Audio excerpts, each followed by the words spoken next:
varieties. But they're going to view products sold by firms from other countries, so shoes sold by Chinese firms, as close substitutes, but not quite as good, not quite as substitutable as Mexican products. And then consumers are going to be allocating all of their purchases across all of these different goods. And the different goods are going to be shoes and hats and ball bearings. And these goods are going to be less substitutable with one another. But consumers are going to have to allocate their expenditure across these different goods according to how much they value them. So we're going to try to calibrate this model to match the empirical features I've just shown you, so all of the statistics I've shown you. And we'll use that to then evaluate the price and welfare effects of a trade war. So at this point, we're into work in progress. For the mathematically inclined, this is the mathematical specification of what I just described to you. So it's a nested constant elasticity of substitution system of preferences where we have different parameters governing how substitutable different levels of products are. And so we're going to, just in a simple version, I'll show you a model in which we're going to have 4 countries. Each country will have 1,000 products, and there are going to be firms in every country that are going to be competing to sell goods in all the other countries. As a starting point, we're just going to have all countries set the same tariff, 10% on one another. And then we're going to introduce a trade war between 2 of the 4 countries. What we mean by trade war is a doubling of the import tariff from 10% to 20%.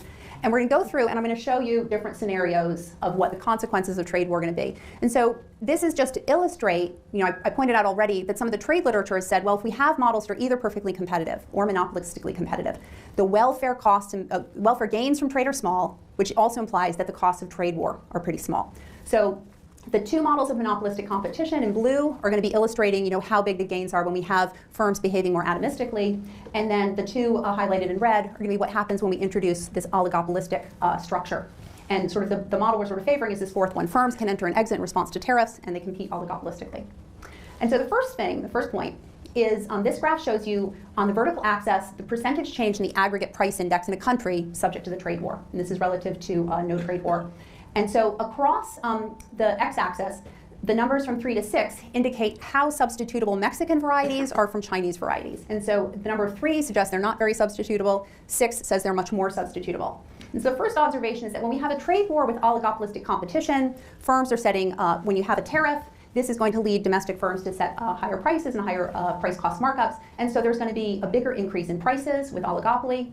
Once we introduce oligopolistic competition where firms can enter and exit freely in response to tariffs, we're now at the solid red line. And so here you can see the increase in the price when you have this oligopolistic competition is almost twice as big as when you have monopolistic competition. So much more exploitation of market power. And there's sort of 2 things going on. When you have the tariff, the first thing is some foreign exporting firms are going to exit the market because the tariff has gone up. This is going to lead to a loss in product variety, which itself is going to have this impact of price, pushing up aggregate prices. At the same time, the domestic firms facing less competition can raise their prices. In terms of welfare, the welfare losses caused by a trade war are much larger when trade causes foreign exporters to exit. So I want you to compare the red dashed line, which is the welfare change under monopolistic competition. There you can see we're at about 0.5% around the whole range loss, which is typical for what, say, the Argolakis estimation of the US economy in 2000 is. If you then look at what happens when we introduce oligopoly, where we have entry and exit, you're getting much more substantial losses in terms of welfare. Okay? In terms of understanding where these welfare changes are coming from, we can extend some recent work by Bakai and Fari to decompose the welfare losses associated with trade war into different components. The total change in national income is first going to be a contribution from domestically, there will be changes in profits will go up. There'll be a bit more labor income. The country will be collecting tariff revenue from the trade war. But at the same time, there are going to be distortions from these changes in price cost markups. The prices are going up. There's going to be distortions associated with tariffs. You're going to be consuming different stuff. And there's also going to be ultimately some losses because some of the variety of goods available in the market are going to disappear. The tariff causes firms to exit. They take their goods out of the market. You're a lot less happy with less variety.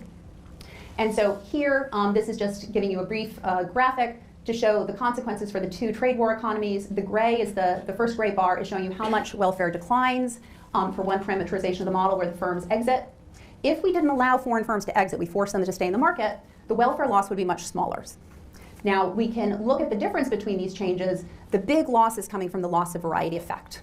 Against this loss of variety effect, which is pushing up prices, there's an offsetting, this blue effect, is how exit of foreign firms is leading domestic firms to become more profitable. So if we want to think about the political economy of what can be happening right now in the United States, this is saying the tariff is causing big losses in consumer welfare through this loss of variety, but there's really good benefits for some of these firms, which are facing less competition, are more profitable, and the people who collect those profits are now able to consume more.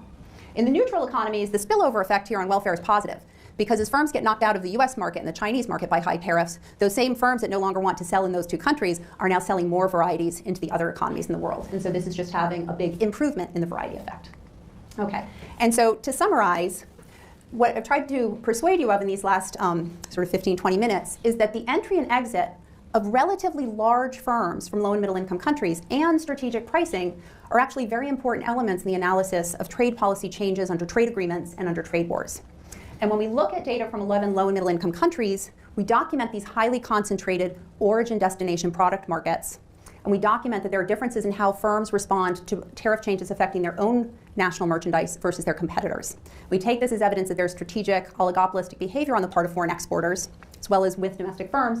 And then theoretically, we decompose the price and welfare impacts of a bilateral trade war by extending the Baki and Fari framework to allow for this entry and exit of new varieties in the market. And what we show in sum is for some parameterizations of the model that we think are reasonable, the exit of these relatively large firms, so these are marginal ones with 20, 30% of the market, lead to price and welfare impacts of trade war that are 2 to 3 times larger than we have in sort of the traditional literature on monopolistic competition. So leads us to sort of concluding remarks. Big picture in terms of research and analysis is that literature on international macro has long emphasized the importance of market power and persistent price differences across markets. It's the big puzzles that we need to understand and explain. After decades of trade liberalizations that have stimulated intense price-reducing competition, we see in the policy sphere that trade and industrial policy has shifted focus to the importance of profits of national champion industries. So this isn't just in the European Union, but we saw under President Joe Biden big support for chips, big support for electric vehicles produced within the United States. So whereas the previous policy focus was on reducing prices, it's now shifted in the high-income countries, possibly led by China, which has long had this interest, in how do we support national champion industries. Where we are now, it looks like with the election of Donald Trump, we have a greater fragmentation of the global economy. It seems almost inevitable. There's very little to push back against this when we see that even under Joe Biden, there was this direction towards strategic trade policy. So where the world is going, it's not simply a Trump phenomenon. You can see similar things taking place in Europe on a much smaller scope. And so what we'd suggest is that policy analysis incorporating more strategic behavior of firms is going to give us a better understanding of the political economy driving some of this policy making and decisions, but also a better understanding of who the winners and losers are from trade wars and how severe the negative consequences can be. Thank you.